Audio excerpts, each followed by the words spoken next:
Good morning, everybody. It's the 10th of May. We are Signal Centre Talking Ball. I am Joe, and I'm joined by Steve and Jamie. Good morning, gents. Good morning. How are we doing? Yeah, fine, mate. Fine. Very well. Good Yeah, to all hear. good. Excellent. Let's get stuck in then, shall we? Pretty bumpy day yesterday in the markets yet again. So let's check out what was driving that from a fundamental and macro perspective. So we saw risk appetite continue to slide on Monday with increased fears over the global outlook. There were fears over tightening of financial conditions, which would trigger further deleveraging in global markets. We saw US markets remain very much under pressure, the Nasdaq sliding 4.3% to 18-month lows. We also saw bond yields edge lower yesterday after one of the Fed presidents, Bostic, stated that a 50 basis point increase is pretty aggressive and that the Fed can stay at this pace with no need for a 75 basis point increase. He also added that the Fed fund rates needs to be in the range of 2 to 2.5% by the end of 2022. However, the markets, according to one economist, has priced in close to a 75% chance of a 75 basis point hike at the next meeting. So that factored into the slide in equities. We also saw the dollar retreat slightly from the 20-year highs. I don't think there's anything to worry about there. It's still looking pretty strong overall. In terms of oil, that had a sharp decline as well, although it was quite resilient last week. During the slide in equity prices, we did see a slump of close to 10% from the intraday highs in oil yesterday, and we'll come on to the charts on that shortly. In terms of the UK, the Bank of England MPC member Saunders stated that key measures of longer-term inflation expectation are uncomfortably high and that a process of de-anchoring expectations would be a very costly project in economic terms. So he believes the neutral rate is between 1.25 to 2.5%, but he didn't back down from the potential speculation of a 75 basis point hike at the next meeting. We also saw the Swiss franc lose a bit of ground yesterday, but I think it's time for us to get stuck into the charts because there were some pretty lumpy moves yesterday, which we can do a job of trying to dissect. Steve, I'm going to chuck it over to you first, if you're all right with that. Yeah, absolutely. Yeah. All the haters out there that hate me because I don't like cryptocurrencies got a bit of a smack yesterday, got a bit of a bloody nose. And we've recovered slightly since then. So price action, this is the weekly chart, and obviously this starts on a Monday as far as the timing of these bars is concerned. And we can see this spike lower into the support area between 32,000 and say 29,000. I'm bored of saying 28,800. So between 29,000 and 32,000 is a 3,000 point range, which is supportive for cryptocurrency. A break of there, and we're heading towards 20,000. I feel it in my water. So based on the breakdown over the last few weeks, what happened last time we got down here? So last time we got down here, we spent a little bit of time consolidating before we saw a corrective move higher, which then formed a new all-time high. So it's not over yet for the bulls in the market. Don't give up too early. I want to see your pain when it goes to 20. No, I'm only joking. But the breakdown from this channel, this like flag, almost bearish flag type channel, now forms resistance, and I'm taking the point of the spike back when we did see the double bottom previously, and other influencing factors around here. The bottom of the left shoulder neckline, and the psychological area 40,000. So for me, 40,000 is a solid resistance level now for Bitcoin. And on the downside, as I say, 29,000 is the level to break. We feels like we could probably consolidate here for a few weeks. Going on to commodity, I don't know whether to dive into a shorter term chart. Oh yeah, I did. I wanted to dive into this hourly chart on Bitcoin, and we can see a nice little head and shoulders, inverse head and shoulders has formed on here. So if we take it from here, left shoulder, neckline, head, neckline, right shoulder, and up. So even on the hourly chart, it gives us a little bit of positivity. Now, the measured move target might have already been hit. No, it's not. The measured move target comes in at 32,950, and you can see this dotted line across here. Now, if we go back, you won't see it on the hourly chart, but if we go back on the daily chart, we can see that this was the swing low from the 24th of January, and that's where prices stalled. So now, for me, that's the initial resistance to overcome, 33,000. If we get above there, then there's a bit more of a relief on the upside, and 40,000 may come into play at some point. But 33,000 would be a good opportunity to fade this dead cat bounce. There, I said it. Looking at the weekly chart in gold, this is interesting levels as well. 1, 2, 3, 4, 5, 6 times this trend line's been tested.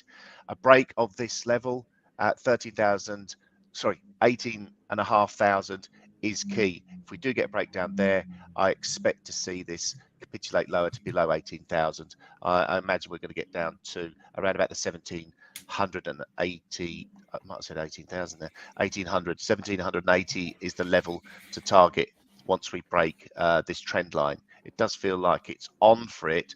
However, if we do get this capitulation continuing in indices and cryptocurrencies, then maybe gold might be a little bit of a safe haven.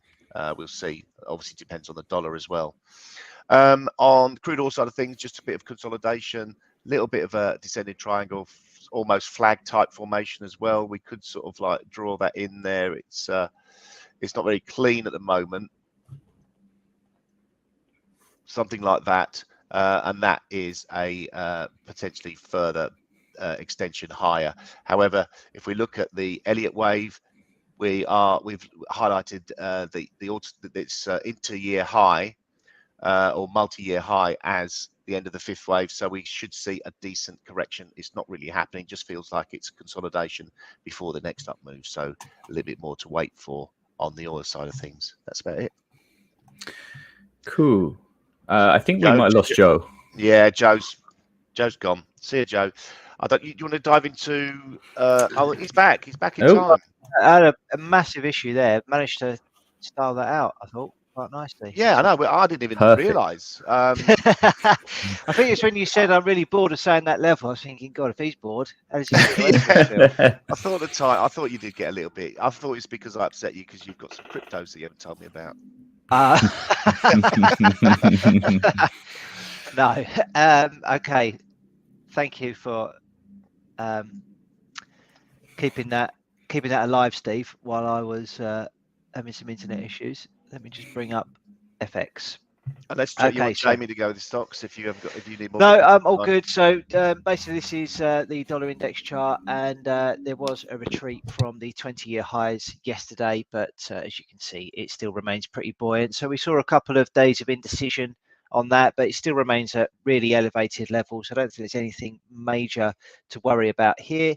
If we do see any sort of correction, then so be it. I mean, it's had such a massive run to the upside that a correction at some point is going to be required. But for now, it still looks pretty good to me. Only mildly down on the session as things stand.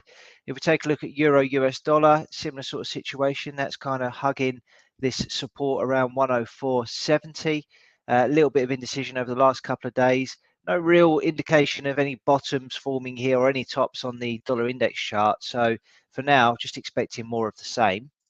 If we look at cable, that continues to suffer, as does anything really, against the US dollar. That is probing around new lows, still looking really for this 78.6% fib level to get tested at some point, which is at 120.25.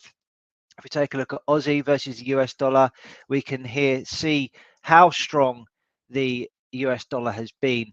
And when we saw that rout yesterday in markets, we saw very much a risk-off move, which means these sort of commodity markets took a bit of a whack. So we saw a new low posted there on the Aussie versus the US dollar.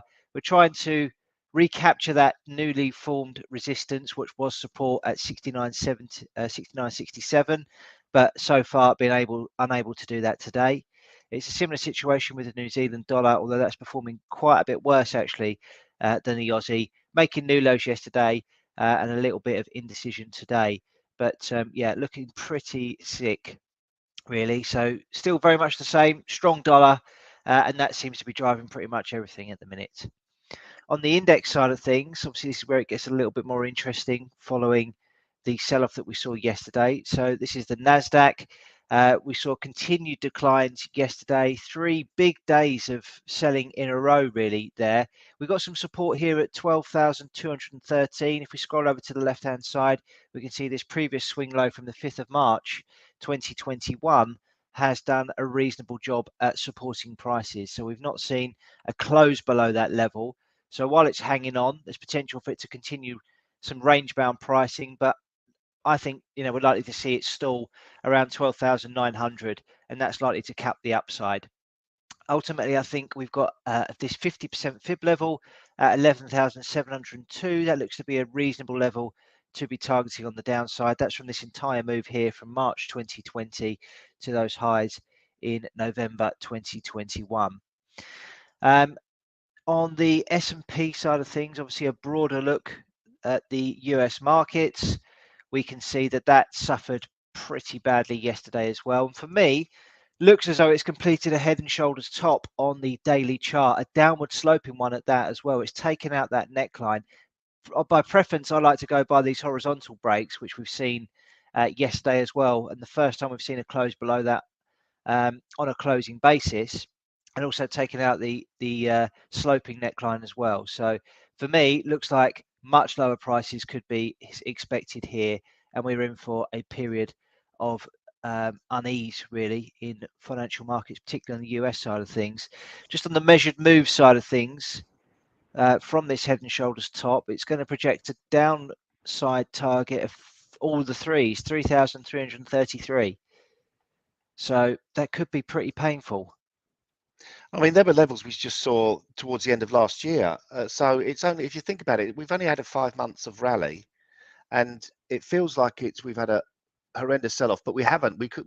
This could just be the start of it, Joe, couldn't it? Could be. What the worry is, how many people are invested up here, up to their eyeballs, leveraged up, and used all their money that they got from the government in the checks and whatever else, and risked everything really, because they thought it was never going to stop. And there's going to be a lot of people in here feeling a lot of pain, and down here it's going to be even worse, sadly. But that is just the normal course of markets. Difficult. Anyway, let's have a quick look at some European markets just to finish that off. We will have a look first of all, just to make us feel better.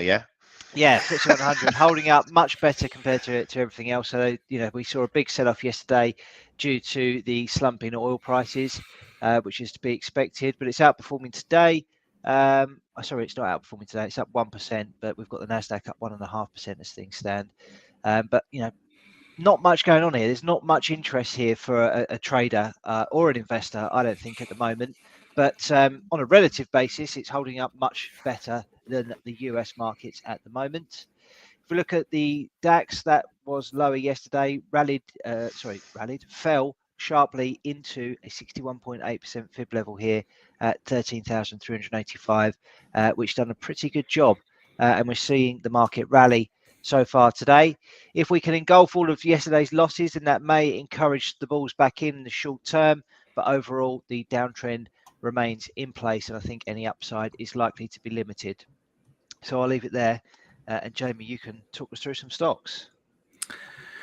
Cool. Thank you very much, Joe. Let me just pull this up. Where are we? Here we go. Right, we're starting with our biggest loser, and you could have picked one of the many different stocks, but we're going to go with AKAN, Akanda Core. There we go. Yeah, and this only IPO'd back in March, so probably a lot of excited people, IPOing whatever it is, $30 or so. Wow. Ready to get going on the NASDAQ all the way down to 229. I mean, that's just a rough time, isn't it? It feels like someone's been missold on that.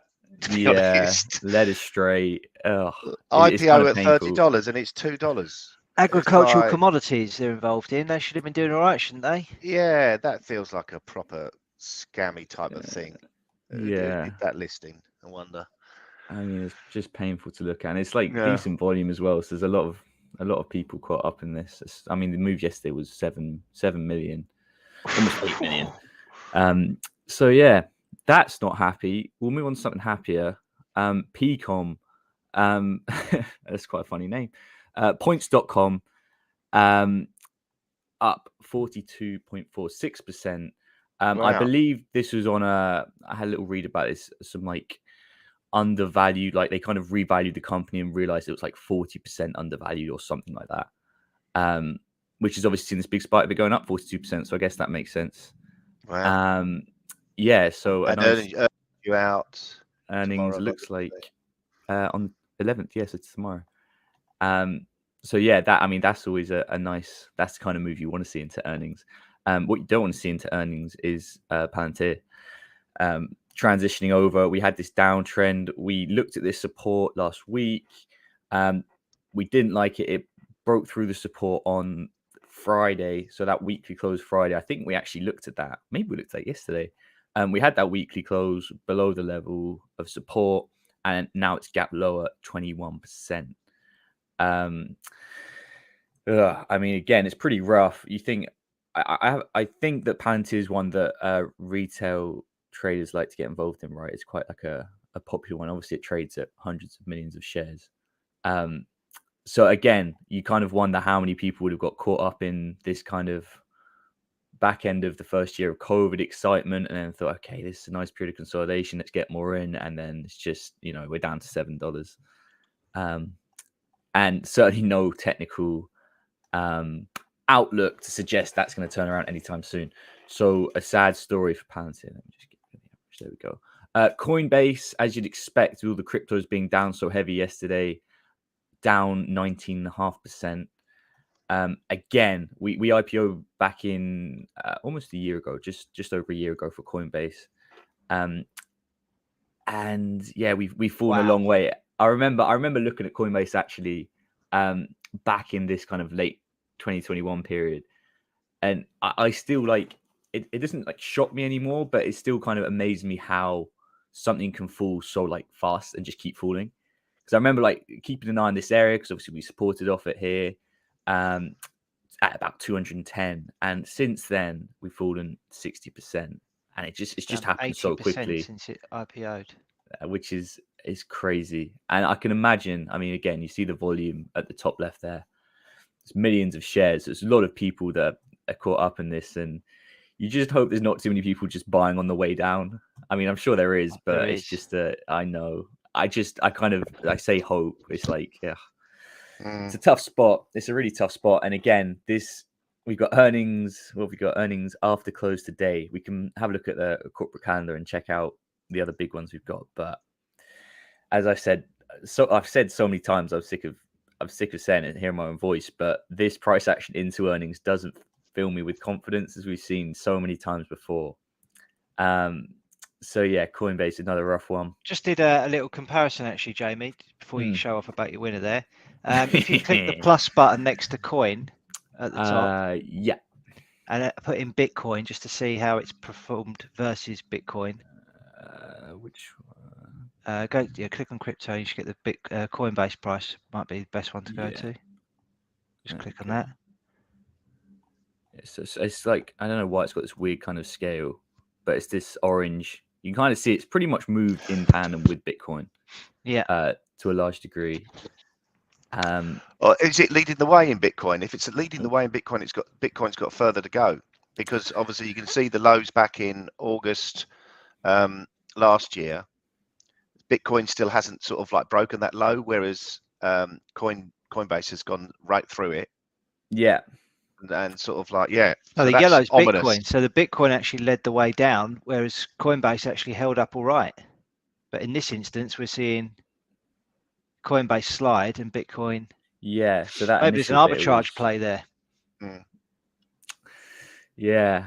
I mean, I think, judging, we had a look at the crypto charts earlier, didn't we? And it looks like there's further room to perhaps fall down.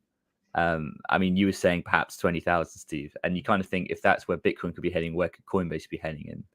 And I don't know. Click on the left-hand side, Jamie. You need to get rid of it. Just get out of here. That's it. Yeah, we're at $80 now. It's difficult to kind of pick a target for this because we've never been down here before. It's just in free fall, and it's kind of like, you've seen. No, it's the only level, isn't it? I mean, I'm one bid. You never know. When it goes minus 40, Steve, like yeah, you'll be in trouble. and I'm one bid and I'm leveraged up. Yeah, no fun for Coinbase holders, and a lot of the crypto guys and girls out there are probably struggling too. Let's move on to. Sorry, I know I was cut off. I wanted to I'll show off this one. Just quite a nice little. We saw the 61.8. When I say we, this was me. I'm just showing off. But we just had this nice 61.8 fib that held up nicely, and then we caught. I got a police car going past there. Crypto police after me. And it sold off again. The volume's building up. Earnings is coming up. We've got a little bit of later earnings for Crowdstrike. So, but again, I mean, let's zoom this out to a weekly time frame. Have a quick look. Yeah, it's like a real toppy pattern here. It's a bit of a head and shoulders. Yeah, it's lovely head and shoulders. I love that. Horrible using this. Go right to the bottom. Take it right to the bottom. Yeah, all right, yeah, you can coach me through it. So here? Yeah. Up to there. Yeah. Down to the neckline. Up to the head. Yeah. Something like. Ooh. Oh, yeah. I mean, when you do that, it's sort of like. I'm going to get it right here live. Here we go. Nice. And down to there, up to there. And there's a downward. Yeah, follow it all the way down. Drag it all the way down. Yeah. Yeah. So, and then sort of that's a downward sloping neckline. I mean, that's pretty ominous. That looks pretty crappy, especially if we sort of like stay below this 143 or 150 level, wherever it is trading. Yeah, I think that'll have a minus target, won't it? Yeah, it won't be far away. Actually, it will be as about zero, because it's like if it started at 290, got down and we're taking a 150. You're sort of looking at 100% of the move. Yeah, it'll be about zero. Jesus. I mean, I think when I see these, we've seen levels of 35 before, and that seems so far away, but it is realistic. I mean, it wasn't long ago we were trading at about 300, and we're down to 143. Yeah. So, I mean, that's if we just do that same price move again, we're already down to zero. I mean, I'm not saying it'll go to zero, but yeah. So. Yeah, I mean, I think it's the thing about these is like if you look at the indices and it doesn't feel too bad, but that's because the major influences in the indices are holding up. They're sort of like quite solid. Everyone's investing in the sort of like Meta and Alphabet and everything else like that. But it's the smaller companies that are ones taking the hits. Really, they're the ones that are really capitulating. Yeah. So it's a big concern. Yeah, they're certainly the ones doing the worst. But I mean, I've kept an eye on. I mean, Apple and your more established stocks, they're holding up to a degree, but they're certainly struggling. I mean, Amazon is certainly not something that looks good at all. I mean, look at a weekly chart on Amazon. We're kind of heading down to this 2,000 level, I think, quite soon. But yeah, it's certainly the slightly smaller companies that are taking the hit. I mean, I've pulled up the percentage moves on the right again here. We've got. And I feel like I've said this the last 3 or 4 days that we just got 20, 19, 15, 14% across the board. It's every day. Moves. Yeah. Yeah. Can you bring up Alphabet again, just quickly? Yeah. So Google, let me. Is it under? Where is it? Have I got it there? No. Let me add it. Oh, thought I had it. I might have got rid of it. Did you just show us it or not? No, I showed Amazon. There we go. Let's bring this up here. Did you want to see Amazon? Sorry, the one. Amazon. It might. Maybe it's Amazon. Yeah. Was it this? Horrible. Or was it Apple? It's Apple. Look, Apple. I mean, for me, that's a huge double top potential. Yeah. And it's on the brink. Yeah. Or triple top. You could say it's a triple top. You could say that there. You could say the middle one didn't quite get up there, but that could potentially be part of it. Part of this whole topping formation. It's like, I mean, that's a bit frightening. That is like you're looking at around about another sort of like $30 on the downside, which is a lot for someone like Apple. Yeah, I mean, just a rough drawing. Yeah, I mean, that's kind of. I know this. I think just from a technical target, this kind of previous level here, Yeah. I mean, we've got resistance support. Certainly, if we kind of get a clean breakthrough, it's tried to break through this kind of 150 area before, but if we get a solid breakthrough, we're certainly heading down to here, I think. Yeah. And that's on one of the stocks that's holding up better. And I mean, I could go on all day about some of these stocks. Like, I was going to look at Shopify and make a mean joke at how it's got a stock split coming up, but it seems to have already done it. I think this is a much more affordable price than, I don't know when it announced the split, but it was trading at 1600, 1700 at the back end of 2021. We're down to 340. And is that the idea of a stock split, Joe? It's like, because the share price is so large. Yeah, they want to make it more attractive. They want to make it more attractive, so they do it like, you know, split it in 4, and then you sort of like think, oh, we're down at 300-400, but it's already happened. Yeah, that's what we're saying. Ouch. I think this is it's a 10-to-1 split as well. 10 to 1. Yeah, Wow. we're going down to. So it's just shed 81% in the last 25 weeks. Yeah, it's wild. And so they're looking at like 1800. Let's do a stock share split and take it down to $180 theoretically, but it's going to be there before they actually do it. Yeah, so I wonder. 6 to 8 days to get down 81%. Does that mean it's going to $18 then, effectively, if it gets to 180 when they do the stock split? Yeah, does it will be. Yeah, based on the current 18? price. Yeah. Right, let's buy some puts. And we know what date it is. Buy some puts for sort of like July, and then we're done. Wait, I'm reading this here. This, I may be wrong, but I'm seeing here that it says that the split was announced. I'm seeing April, surely not. But it says here April. It's just the first thing I pulled up. So yeah, it was maybe still at $700 then, though. Yeah, so it's halved. Yeah, just halving on halving. It's tough. And I mean, yeah, we could go on all day about some, like, just pick a stock. I mean, they're all the average, I'd say, of the ones I'm looking at. And obviously, this is just a fraction of what's out there. But it's probably about, what, a 9% down day yesterday. And that's been the case for so many days in a row now. So these things aren't going to turn until there's an event, though, is there? I mean, historically, Steve, when we see markets done like this, they don't just turn, do they? That's massive. We need. This takes time to recover, doesn't it? It's you know. But there needs to be a capitulation at some point, doesn't there? Yeah, and it feels, if you're holding on to these small stocks, it feels like it's capitulation time, but it's not really. It hasn't not hearing about it, are we? No, because no one's talking about it. No, because if Alphabet or Meta or whatever take a big Microsoft hit, or Apple take a big hit, or Microsoft take a big hit, that has a huge impact on the actual index itself, and that's when people start to panic out. It'll be like bloodshed, you know, and they'll sort of think, oh my god, it's like, got to get out. But they're already sort of like, you know, you're probably then at levels, the smaller stocks are probably at levels where they're starting to create some value, maybe. So, but that's what happens in these types of markets. You see it time and time again. And it just doesn't seem to be, you know, we don't learn, do we, from our mistakes? You know, we all know that. Yeah, that's the thing. So yeah, it's you know, sell in May and go away. I don't think there'll be anything to sell in May. Nothing left. I mean, so we're saying about the more established stocks kind of holding up as a bike flies past my house. We've got a head and shoulders on Microsoft here. That the right shoulder has also formed a head and shoulders. It's like a head and shoulders section here.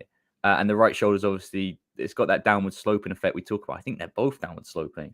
Yeah. And we had to close through the support yesterday after a doji support. So I don't know. I mean, I think while I've kind of been involved in markets, I kind of really started studying charts a lot kind of just after COVID. So I haven't seen this big sell-off type event while I've been really focused on markets as like a full-time profession. And I don't know, it's scary because I think, like I said, we've had 3 or 4 days now of 19-20% moves on these stocks, and it just doesn't look right now like we've really even got started on a lot of it, as you were saying. There'll be some big vicious relief rallies at some point, and yeah, they are you'll get them.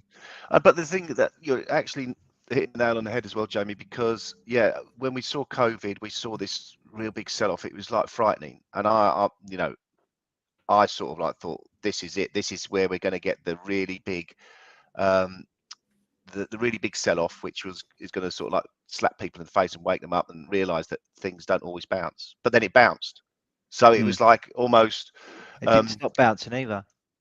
Yeah, it didn't Now, stop you bouncing. have- It carried on. So everyone in the world, or so all the new age investors, are looking at it thinking, "Oh, it's all right. It always goes up." And I'm fed up with hearing people. But they were supported when by they the talk about government, weren't they? cryptos. Everyone was Yeah. given money, and the whole market was supported. But we're Yeah, in but the it's reverse just- of that now. We can't support it. Yeah. We've got to take it away. Yeah. So we've got cost of living increasing. We've got interest rates going up, and we've got markets. They're not providing any relief at all. Yeah, I mean, it goes back to 2008, and that's when the trouble really started. When the governments came in, and then the economies were, but banks were bailed out, and that the talk then was you just got to let the banks go. If they're gone, they're gone. But then that would have led to sort of like riots, because people would have put their money with banks and they would have lost all their money, and that would have been the most horrendous time ever. But it was supported and falsely supported, and it was like manipulated higher. So we got like 15 years of it, sort of like. So I'm sure they'll come up with some other way of supporting it in some way, shape, or form. But it's we've got to pay for what's happened in the past at some point. You can't just keep kicking the can down the road. No. Or maybe you can. We'll see. Maybe. Right. I think we should probably move this on because. Yeah, we don't want Yeah, everyone sorry, I dragged that out. never we don't- tuning in again. Exactly. Okay, so gun to the head trades from yesterday. We had a bumper day, and just to reiterate what it is that we do here, we call a live trade on our stream. We publish the ideas to our TradingView profile. Each of us must come up with an idea right now with a stop and a target with a risk reward ratio better than 2 to 1. These ideas will expire at 9 p.m. UK time, or when the stop or the target is hit, and we maintain the spreadsheet for performance to keep track of how we're doing. And yesterday, it was a pretty good day indeed. So we had a DAX short, an oil short, and a New Zealand dollar Japanese yen short. You two hit target. So well done to you both. Mine didn't hit target, but still maintained a lovely win at the 9 p.m. close. So all in all, we made just over 7R yesterday, which is Nice. lovely. And they're all on the TradingView profile if anyone wants to check them out. So that's the highest we've been on our performance, Steve, for actually some while. So the actual pickup in volatility for this type of trading has actually been pretty good. And I'm also closing back in on my previous equity high. And Steve, you're not too far away either. So yeah, nice. Decent. One decent trade away from it, Joe. Absolutely. So there's my Microsoft chart. Looking pretty horrible. So anyone got a trade idea they can fire out for us? Yep. Go on then. Right, after everything, I'm sort of like looking at the indices, and they all feel like they're due a little bit of a bounce. So this could sort of like smack me in the face. However, look at the Bitcoin on the hourly chart. It's a shooting star candle, and we've had a bit of a negative follow through. So for me, I might just go for a quick smash and grab, I'm going to call it. Now, to actually smash and grab, I've got to have a really tight stop. So I'm getting short in Bitcoin here at 31,000, let's call it 860.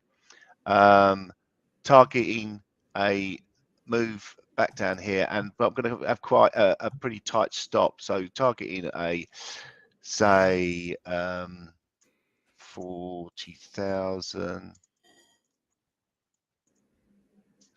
and I'm going to go for that sort of move. Really tight stop. So the stop is only, is it only 350 points? Are you allowed to do that? If it wins, it wins. So the high is 32,200. My stop is at 32,210. So yeah, this is very, very tight indeed. It's a 4-to-1 risk reward, and I'm going to go for it. Okay, good luck. Nice, Steve. Jamie, you got one ready? Yes, I do. And I haven't changed my chart. I was looking at Ethereum. I had this from the start and looking at the exact same thing that that you clearly were, Steve. It's moved a little bit from where I started. Now, let me get rid of the volume so we can see it's a bit clearer. But we obviously had this big sell-off. We rallied on actually quite low volume. You can see the rally doesn't look too convincing.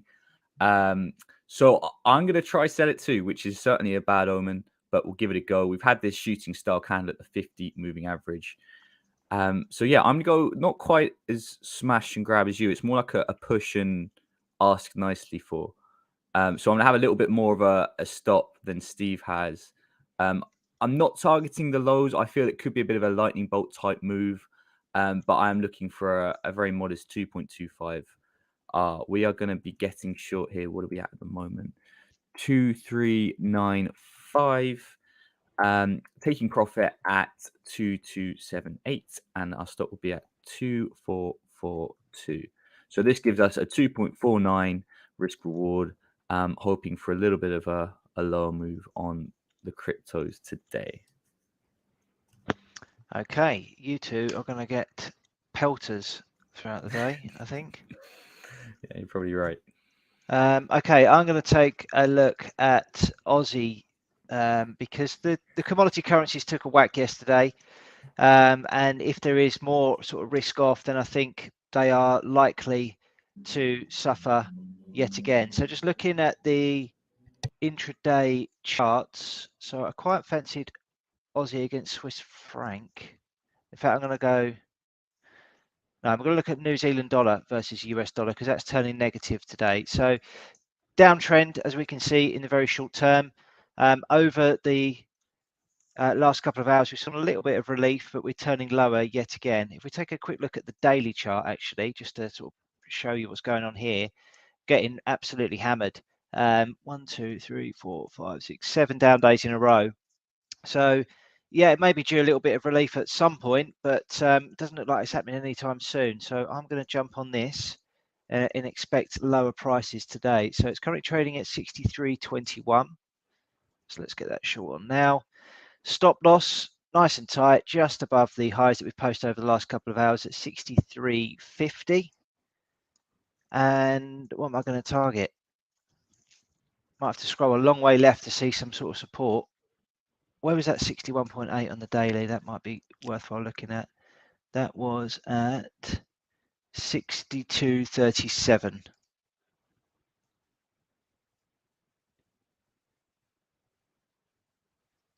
There we go. So just a tad under 3-to-1 on the risk reward ratio on that one today. So looking for more woe on New Zealand dollar versus the US dollar. Nice one. Okay, so there's 3 trades today. If anybody wants to have a look, they'll be on our TradingView profile very shortly. In terms of economic data today, at 10 a.m., we've got the German NZDUSD index number, which is the only high impact event that is due today. Tomorrow, we've got the US consumer prices, which will obviously be well watched. But until then, I think markets are set to remain volatile. So please do be careful if you're trading in it at the moment. Yeah, good luck, everyone. Anything to add, gents? No, a bit of a bumper session today. Went down a bit of a stock wormhole there, but hopefully people found it interesting. Yeah. Excellent. All right. Cool. Right. Have a good day, everybody. We'll be back tomorrow. Bye-bye. Bye.